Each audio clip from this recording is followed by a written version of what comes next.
भगवान श्री कृष्ण और श्री सुदामा जी सांदीपनी गुरुकुल में साथ में पढ़ते थे। एक दिन श्री दुर्वासा जी भिक्षा मांगने के लिए गुरुकुल में आए। गुरु माँ ने मन में विचार किया कि दुर्वासा जी तो संत हैं, ऋषि हैं, इनको सब जगह से भिक्षा मिल ही जाएगी, यहाँ नहीं मिलेगी तो कहीं और से मिल जाएगी, इनको कोई मना थोड़े ही कर सकता है। परंतु आज गुरुकुल में ज्यादा व्यवस्था नहीं है, थोड़ी बहुत सामग्री है, और वो सामग्री भी मैंने कृष्ण और सुदामा के लिए रखी है। दोनों वन में जाएंगे लकड़ी तोड़ने के लिए, कुछ पुष्पादि लेने के लिए, तो वो जो चने हैं वो कृष्ण और सुदामा दोनों पालेंगे।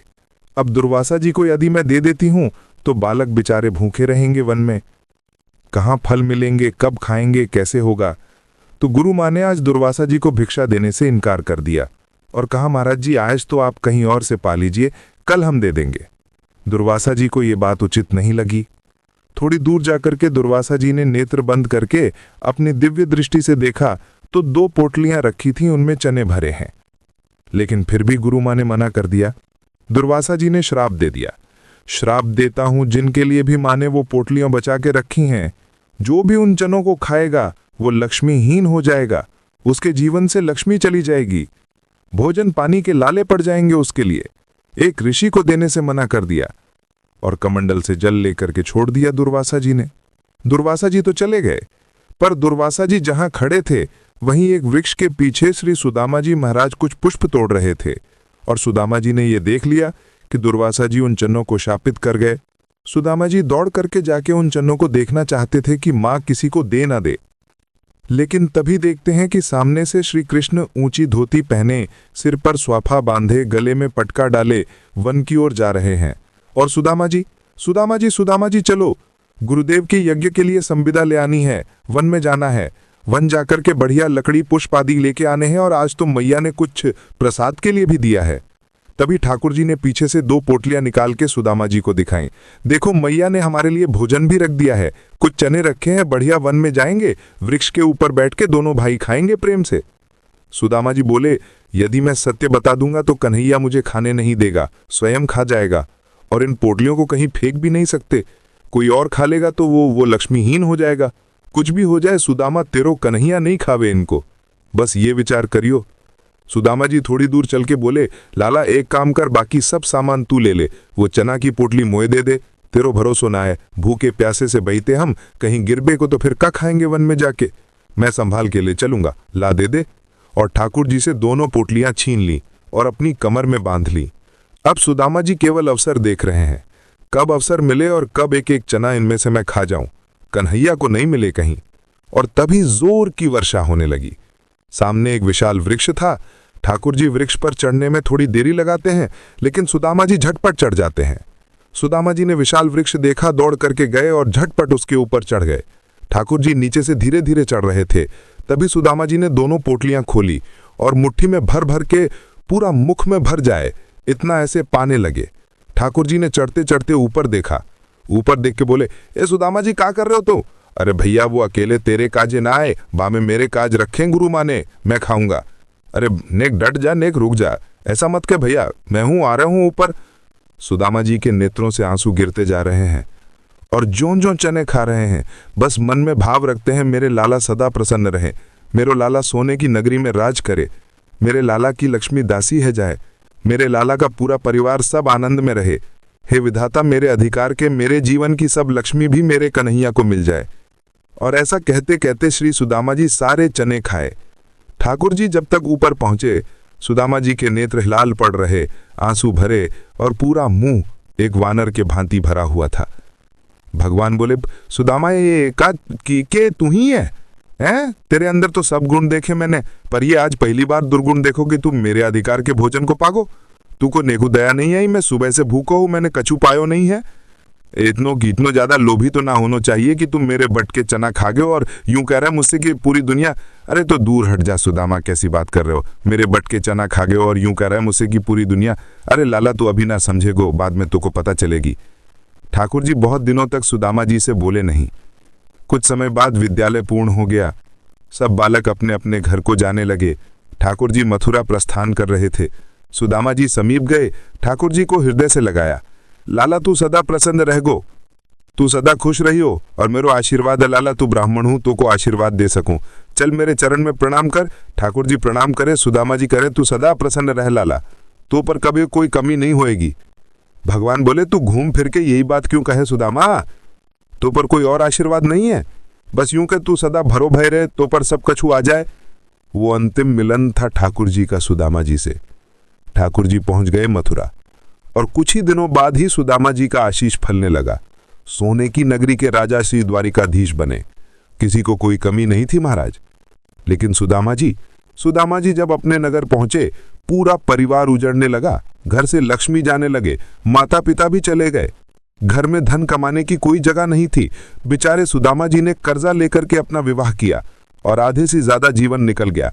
ब्याह का लिया हुआ कर्जा ही नहीं चुका पा रहे हैं। बंधुओं, सखा हो तो सुदामा जी जैसा हो, नहीं तो हो ही नहीं। जिन वस्त्रों में सुदामा जी रोज रहते हैं उन्हीं वस्त्रों में विवाह करके आए हैं। छोटे छोटे बालक हुए सुदामा जी के।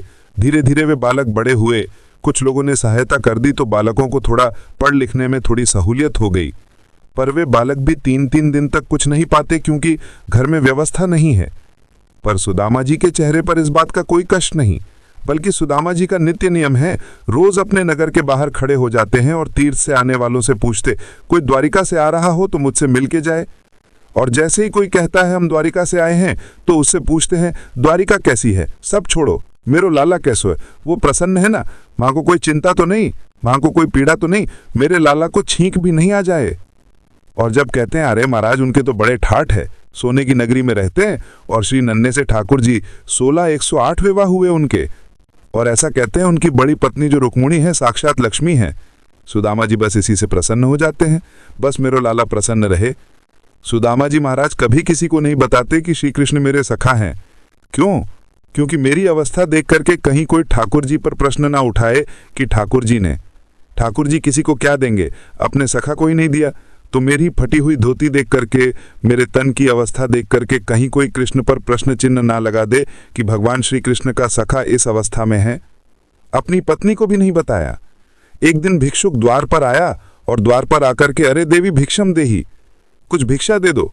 सुदामा जी की पत्नी बोली महाराज क्षमा करें, आप गलत पते पर आ गए, हम तो कभी कभी खुद भिक्षा मांग के पाने वाले लोग आपको कैसे भिक्षा प्रदान करें। वो भिक्षुक जोर से हंसने लगा।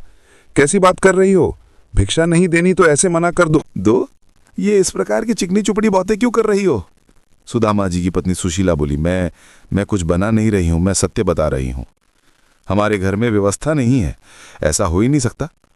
भिक्षुक बोला, आपके पतिदेव द्वारिकाधीश श्री कृष्ण के मित्र हैं, उनके अनन्य सखा है, और द्वारिकाधीश के सखा होने के बाद भी कुछ नहीं है। अरे नहीं देना तो ऐसे ही मना कर दो, अपने आप को भिक्षुक क्यों बता रही हो आप? सुशीला हंसने लगी, बोले आपको किसी ने गलत जानकारी दी। द्वारिकाधीश जी से तो हमारा दूर दूर तक कोई संबंध नहीं है, और यदि संबंध होता भी तो हमारी ऐसी अवस्था थोड़ी होती। भिक्षुक बोला, मुझे लगता है निश्चित आपके पति ने आपसे ये बात छुपाई है, और नहीं विश्वास होता तो जब आपके पतिदेव कोई साधना की क्रिया कर रहे हों, जिस समय वो भयंकर ध्यान में बैठे हों, उस समय केवल इतना कह दीजिएगा, द्वारिकाधीश आपके कौन लगते हैं। अगर वो सुन के घबरा जाए तो समझ जाना आपसे छुपाया है उन्होंने। वो भिक्षुक कोई और नहीं है, साक्षात द्वारिकाधीश दी आए थे सुशीला को बताने, ताकि सुशीला सुदामा को कैसे भी द्वारिका भेजे और मैं सुदामा पर कृपा करूं। सुदामा जी साधना में बैठे थे। उस समय सुशीला कुछ भी कहे, सुदामा जी का ध्यान कभी नहीं टूटता। लेकिन आज सुशीला ने अचानक कहा, सुनिए द्वारकाधीश आपके कौन लगते हैं। और ये सुनते ही सुदामा जी के नेत्र खुल गए और जीभ लड़खड़ाने लगी, कुछ का कुछ बोलने लगे, नहीं कुछ नहीं, हमारे ठाकुर जी लगते हैं द्वारिकाधीश, और कौन लगेंगे। बोले आप इतने घबरा गए, आपकी साधना तो कभी नहीं टूटती, चाहे बालक कितना भी हल्ला करे, मैं कुछ भी कहती रहूं, आज कैसे आपके नेत्र खुल गए। आपको मेरी सौगंध है, सत्य बताइए द्वारिकाधीश से आपका क्या संबंध है। सुदामा जी के नेत्र सजल हो गए। क्या बताऊं सुशीला, सखा बताऊं या प्राण बताऊं। व्यवहार में कहूं तो सुशीला श्री कृष्ण मेरे सखा हैं, आध्यात्मिक भाव से कहूं तो श्री कृष्ण मेरे परमात्मा हैं।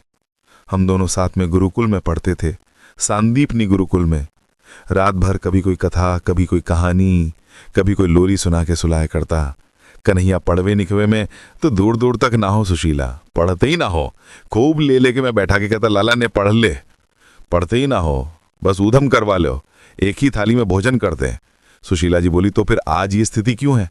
एक ही गुरु के आप शिष्य हैं, इतने अनन्य सखा एक दूसरे के हैं, तो फिर एक द्वारिका का राजा और एक झोपड़ी में रहने वाला क्यों है?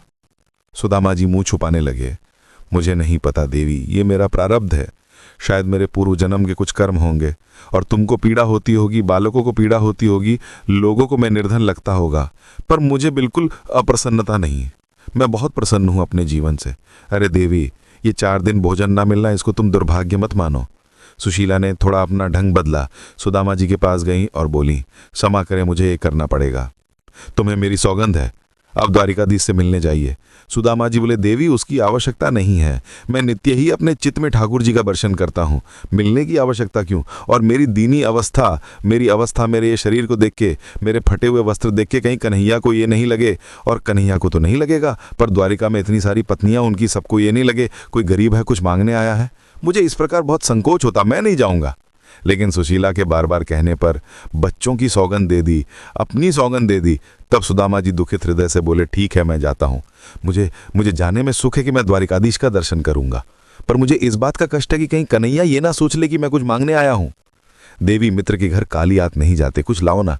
सुशीला जी गईं, 4 घर से अलग अलग चावल लेके आई। एक ही घर से ला सकती थी, पर जानबूझ के 4 घर से लाई, ताकि कृष्ण को पता चले कि एक अन्न का दाना भी सुदामा के घर का नहीं, और एक पोटली बना के सुदामा जी को दे दी।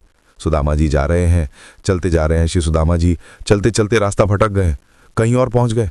रास्ते में किसी से पूछ रहे, भैया द्वारिका कितनी दूर है? तो किसी ने बताया, सुदामा जी आप गलत आ गए हो, ये गलत मार्ग है। अरे इतना पीछे जाना पड़ेगा, वहां से रास्ता जाता है। पतले दुबले से सुदामा जी कितने दिन से कुछ पाया नहीं, गिर जाते हैं चलते चलते। रास्ते भर बस यही कह रहे हैं, लाला वैसे तो तू हमारे हृदय में है, लेकिन तेरी नगरी बहुत दूर है लाला। और तभी चलते चलते हार गए सुदामा जी, एक जगह रुक गए, अपनी हाथ की तकिया लगा के वहीं सो गए और बोले, हे द्वारिकाधीश, अब तो भैया मेरी क्षमता तो पूरी है गई, तो मुँह से मिलना हो तो भैया तू ही आ जाइयो, मेरे बस की बात तो ना है, अब तेरे पास आवेगी। और हाँ, यदि मेरे प्राण चले जाएं तो मेरे बालक और मेरी पत्नी, मैंने जीवन में कछु नहीं मांगो, बस उन लोगों को ध्यान रख लियो लाला, मेरी हिम्मत तो ना है तेरे पास आवेगी। और एक सरोवर के तट पर सो गए। श्री सुदामा जी थोड़ी देर सोए होंगे कि इतने में जय श्री कृष्ण, जय श्री कृष्ण, जय श्री कृष्ण, जय श्री कृष्ण नाम की ध्वनि आने लगी। नेत्र खोल के देखा तो चारों ओर स्वर्ण की नगरी है, और सब लोग जय श्री कृष्ण नाम की ध्वनि बोलते हुए चल रहे हैं।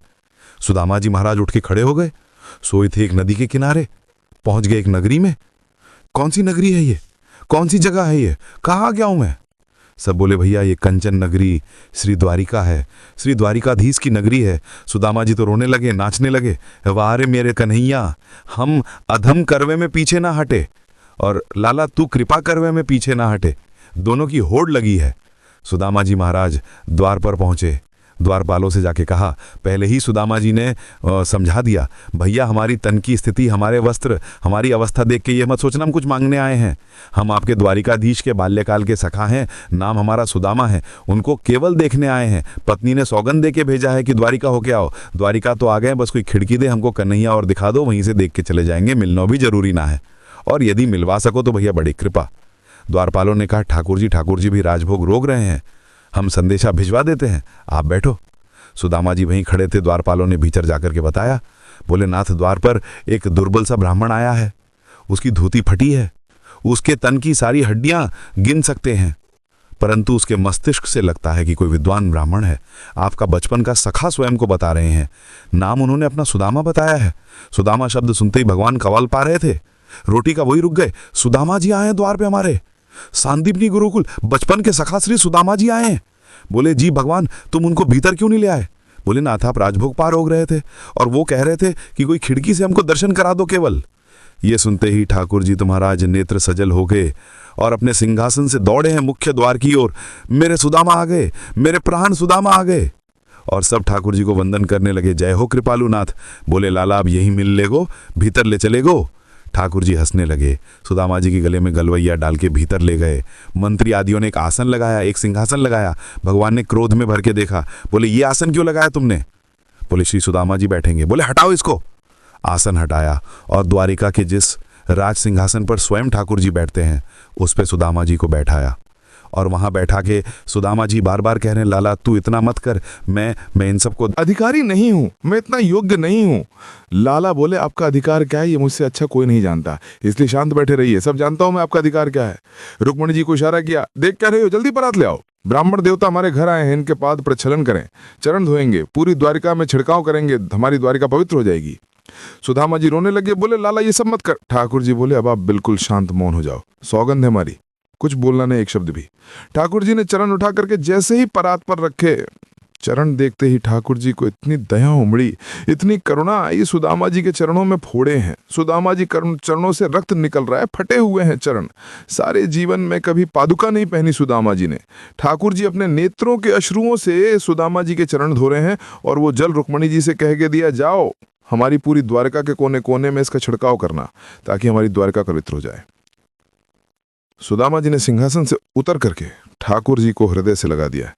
लाला सांची कहूं, मुंह कभी ऐसो नहीं लगो कि मेरो लाला दूर पे कभी एकाध बार पूरे जीवन में एक बार ऐसो मन में भाव आयो कि कहीं लाला मुंह भूल तो ना गो, पर तेरो ये प्रेम देख करके लाला मुझको आज विश्वास होगो कि मेरो लाला भूले ना है।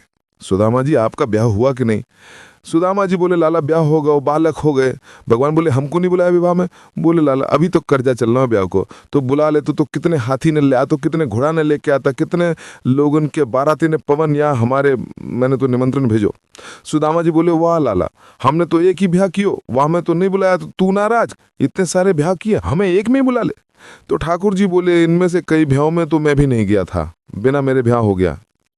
सुदामा जी बोले लाला पत्नी 16,108 हैं, पर पति तो अकेला तू ही है। ठाकुर जी बोले हाँ पति तो हम ही हैं। तो लाला एक काम कर, इन सबके कहने में गरीब ब्राह्मण पत्र पधार जाऊंगा, सबको आशीर्वाद दूंगा, तो इन सवन की जगह तू प्रणाम कर, मैं तो आशीर्वाद देता हूं। और महाराज द्वारिकाधीश राजाधिराज महाराज त्रिलोकीनाथ सुदामा जी के चरणों में साष्टांग प्रणाम कर रहे हैं और सुदामा जी द्वारिकाधीश को आशीर्वाद दे रहे हैं। ये दृश्य उस समय पूरे ब्रह्मांड ने देखा और सबने पुष्प वर्षा करके सुदामा जी की जय जयकार करी। सुदामा जी फिर लौट करके गए। फिर कथा आती है कि सुदामा जी की नगरी तो पूरी द्वारिका से भी सुंदर नगरी बन चुकी थी। सुदामा जी को जब पता चला कि भगवान ने इतनी कृपा कर दी, तो सुदामा जी बोले सुशीला तुमको यही चाहिए था ना, महल में रहो, अब तुम रहो यहाँ पे, बच्चों को पढ़ाओ लिखाओ, बढ़िया, हम तो वन में जाकर भजन करेंगे। इतने में ही ठाकुर जी प्रकट हो गए। प्रकट होकर के बोले सुदामा जी यदि महल में मैं संग रहूं तो भी नहीं रहोगे? सुदामा जी बोले तो रह लेंगे। बोले ठीक है, तो एक रूप से हम आपके संग महल में ही रहेंगे, अब आप ये निवास करो। के साथ सदा के लिए भगवान बस